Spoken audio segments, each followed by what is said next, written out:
All right, thank you for staying with Daybreak. The conversation continues even during the break. Some very interesting statistics about Egypt and Israel. Yeah, in fact, that's where I want to go to. And Dr. Mwita, you're the one who's talking about this. There was a question from one of the viewers about whether we should rely on rain-fed our irrigation system. And also they were talking about places like Egypt have managed to cope being virtually almost a desert. So what is so different between them and us? What are we doing wrong that Egypt is doing right? I guess it's about what I alluded to, changing policies into actions. Yeah. So because we have brilliant policies in this country, whether it is in agriculture, water, and so on. Yeah. So if we can transform those policies into actions, let us go where the action is supposed to be. Yeah. Let the experts work with the farmers, in the farms, not in the offices. Let the agronomist, let that expert in post-harvest work with the farmers in order to help them understand how to preserve and prevent the losses. You mentioned that you were in Israel earlier on. Yeah, you've been there. What did you see that is so different? Well, I guess that they have very high impact water efficiency use. They don't lose any drop of water. They recycle each drop of water, including what they flush in the toilet, so that they can use it to make it more productive. And therefore, even when they irrigate their farms, that water is captured somewhere. So if you look at the way we do the traditional irrigation, like we have a problem. There was a time I saw an article where we are actually exporting virtue water in the form of flowers. There's a lot of flower exports from some of these investors who invest in floriculture and so on. So the moment you export flowers, maybe this much tons, what are you doing? You're taking a lot of water, because the flowers actually should not go beyond 3 hours after they have been cut. I've never thought about it. So that it can be taken to markets out there. So how much water do you carry in when fresh? you export flowers, you're exporting water. You also, because of course you have used greenhouses to produce flowers. When you say they recycle the water, that's the part I'm still stuck on. Every single drop, is it per household? Do they have a plant? What happens? Yeah, they have like a system which they have put in place that you cannot just waste water. All households. Like even going to just a tap, you'd find it automated. You don't have to wash your hands with running water. You just immediately after. Of course, you have seen some of these things when you go to some of these hotels and so on, where they have whereby you can just wash your hands within maybe 5 seconds, and the moment you move your hands, it stops. But what happens with the old technology when you don't want to change, it keeps running. Isn't that not a government-based project, and would it work here in Kenya? Well, it can work, I guess, in terms of automating, doing things using technology. It is very possible. Like now, going to your issue whether rain-fed agriculture is sustainable. Well, it can to some extent, but then it will depend on how you utilize that information. Because the moment, for example, give a forecast so that farmers can use it to plan, it needs to be customized. I talked about participatory scenario planning and bringing those stakeholders together and saying, well, we expect rains to be of this magnitude. What kind of crops do you think you can adopt at this particular time with this kind of rainfall? You also said that they have food bunkers that can last them 100 years. Yeah, they have storage of food which can last them for a very long time. Production stopped. I'm still on the flower export part. Dr. Richard Munang, there's another question that came in, the issue of fixed prices before harvest and how that would probably help with post-harvest, and the contract farming. Could you give us your thoughts on that? And then Peter, because you'd help us understand the biashara aspect of it, whether this is actually doable. Would you want fixed prices as a farmer? But let me begin with you, Dr. Richard Munang. Yeah, thanks again. I think those are quite very interesting points. The issue is that when you fix prices, when the farmer doesn't even know, because the farmer is not in control of the weather patterns. So that's not a solution. Well, not that is not a solution, but it's good to contextualize it before we make the judgment on that. We don't control weather patterns. These are natural processes that happen. When there are droughts, you can't force rain to come because there are droughts. And when there is heavy downpour, you can't force drought to come. These are natural processes that happen. So to tie a farmer down to a specific price when the farmer is not even sure that he's going to have bumper harvest or not, I think that could be disastrous in the long run and might not be sustainable. But what is more important is the farmer produces. That is a certainty. He produces his or her tomatoes or her vegetables and she's got them.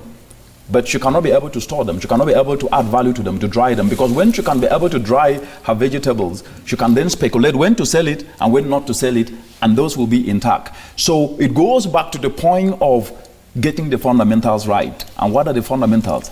Get solar dryers accessible to the communities and to the farmers to be able to add value to that. Right. Peter. Yes. Bring you for me the biashara, the business aspect of it. Do you agree with Dr. Richard Munang? Is it something that you would want as a farmer, as a young farmer? Let me start by saying, due to the climate change right now, whereby a farmer would plant their crops and then maybe they will not even make it to the harvest. You see, maybe they have dried up. You will find that it will be very hard for you to have a contract farming. You see, because you might even plant those crops and then there are imports from other countries. They come and just like last year, there was farmers who planted a lot of garlic, and then you find that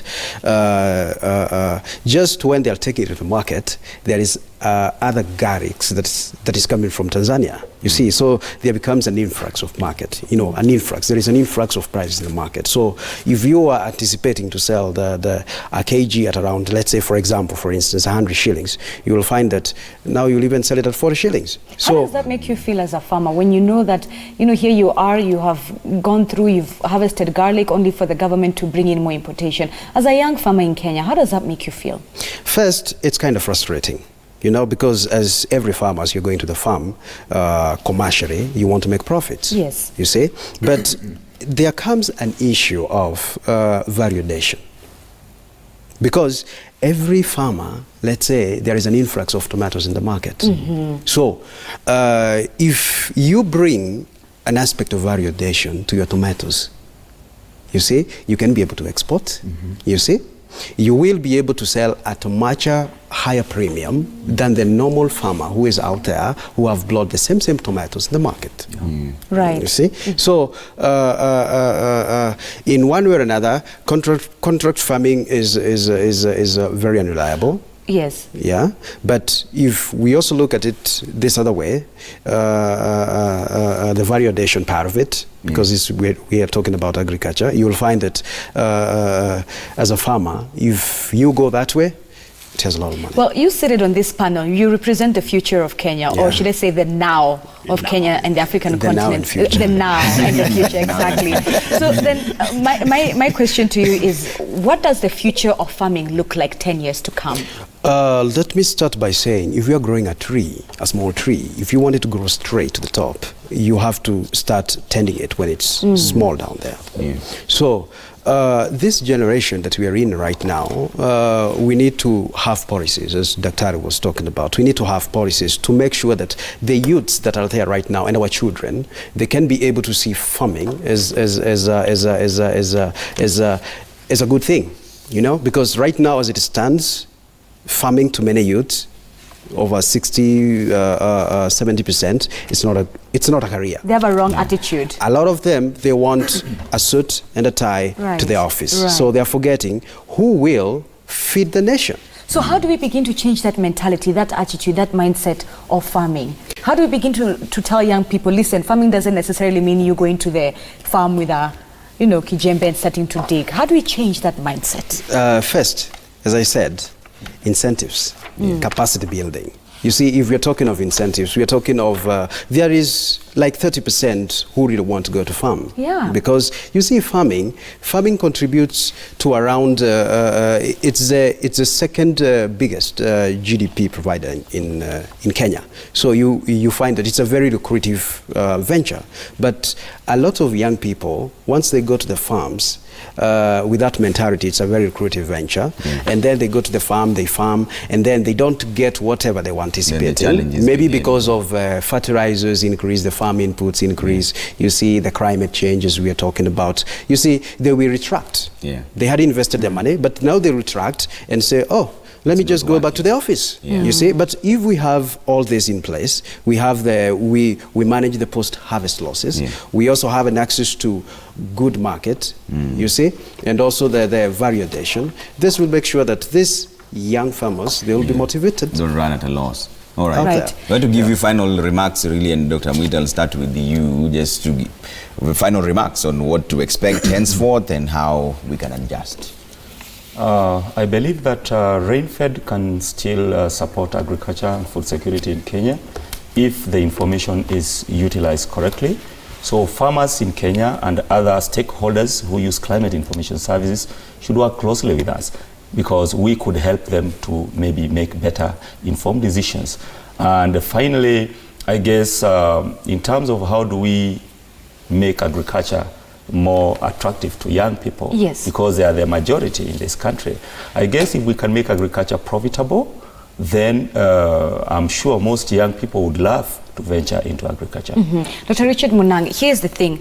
800 million people in the world, which is about 11% of the world population, are prone to climate change, what's what I'm looking for, are vulnerable rather to climate change conditions. 800 million people, that's 11% of the world population. And then you remember Kenya is facing a drought. We saw what happened in Zimbabwe, Zambia and Malawi with the flooding earlier this year. We've seen what's happening with the Amazon jungle last week, the fire. And then just to realize that here on the African continent, DRC and Congo actually even have more fires than the Amazon jungle itself. So you're seeing all these situations. Kenya is in the middle of a census as we speak. So having that as the background of my question, how is it that population is affecting how we farm?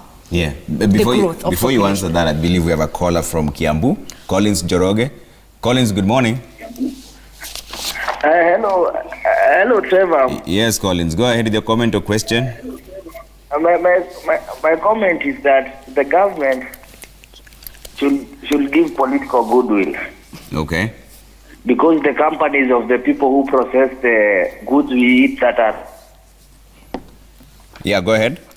They come from outside the country. So if the big fish in the market, they just bring out the rice from other places, we'll just consume other things from other places and they'll disappoint the farmer.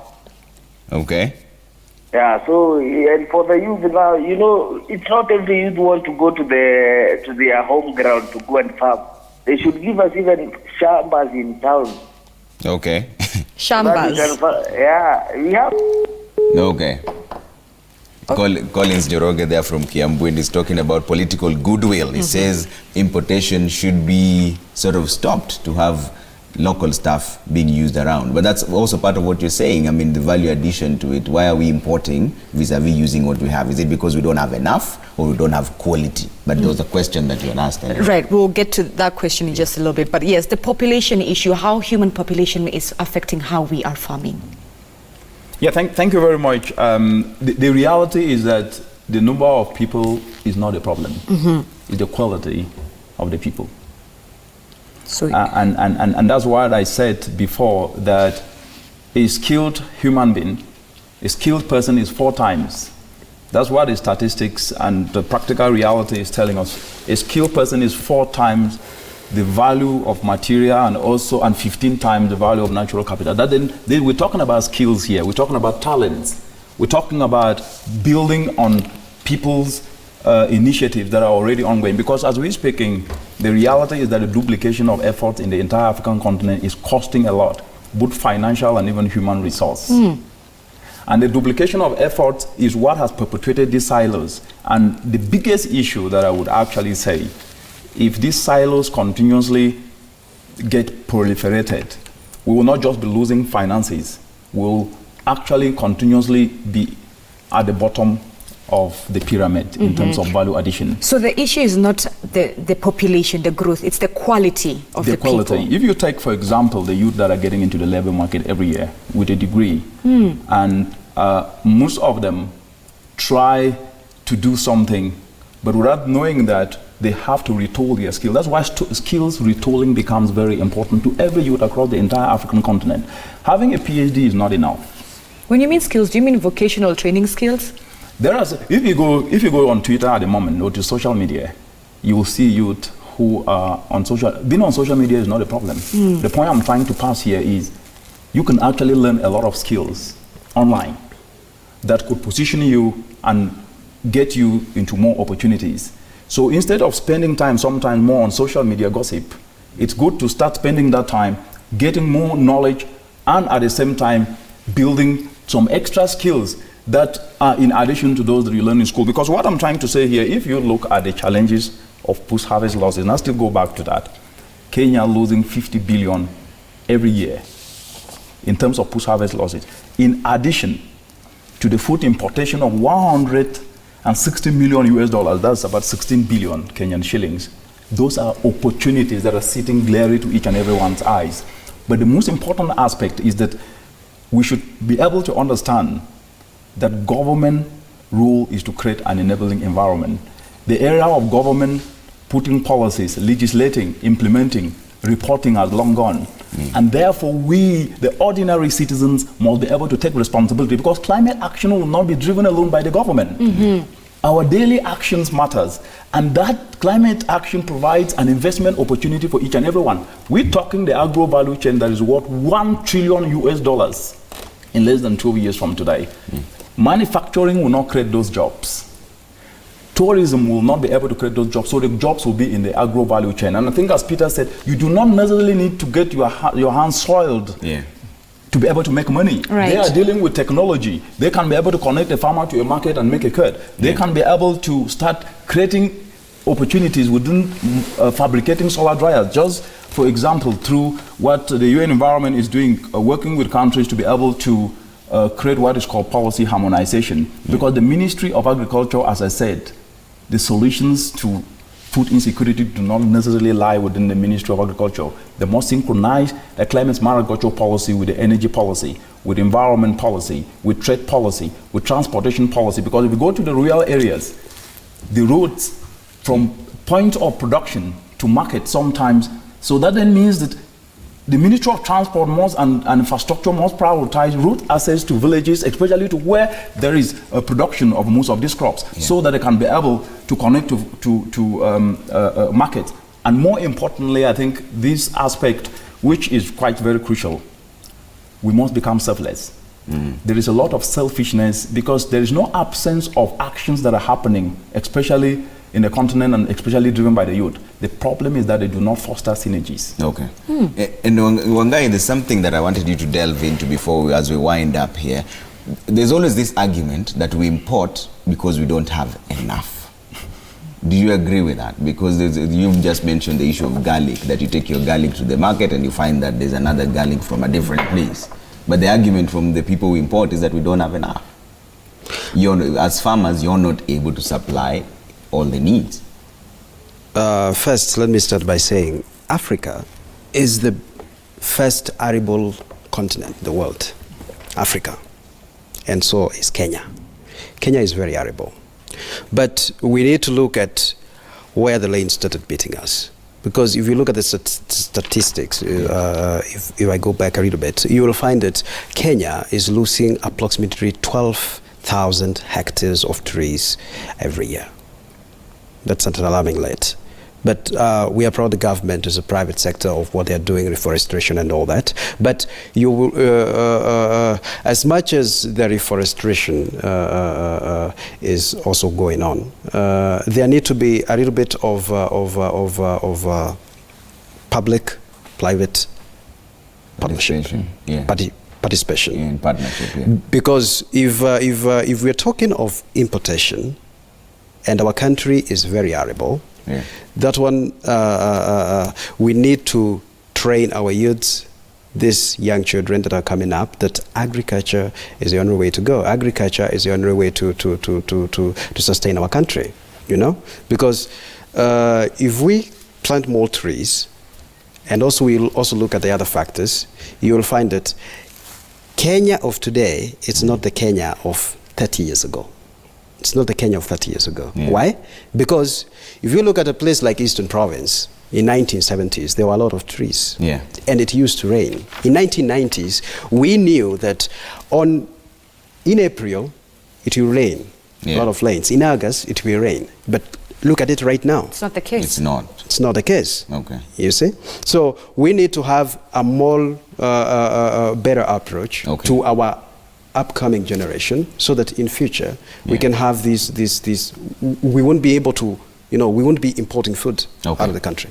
All right, brilliant. Dr. Richard Munang, Africa Regional Climate Change Program Coordinator, UNEP, thank you so much for coming in. Peter Wangai, New Tech Farmer and also entrepreneur, asante sana.